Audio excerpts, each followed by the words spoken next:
ہمارے نبی پاک صلی اللہ علیہ وآلہ وسلم کی 3 بہت ہی خوبصورت احادیث، پلیز اس کو ضرور سن کے جائیے گا اور سکپ نہ کیجیے گا۔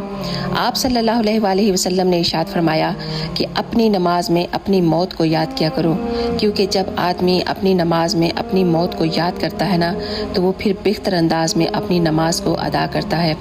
آپ نے ارشاد فرمایا جب تم ناممکن حالات میں بھی اللہ کا در نہیں چھوڑتے نا تو تب وہ تمہیں اپنے معجزات سے نوازتا ہے، اور کوئی دن ایسا نہیں ہے جب میں نے رحمان کو رحیم نہ پایا ہو۔ کسی نے پوچھا یا رسول اللہ اسلام کا سب سے بہترین عمل کون سا ہے؟ تو آپ نے ارشاد فرمایا کھانا کھلانا اور مسلمان کو سلام کرنا، ہاں تم اس کو جانتے ہو یا پھر نہیں۔ سبحان اللہ۔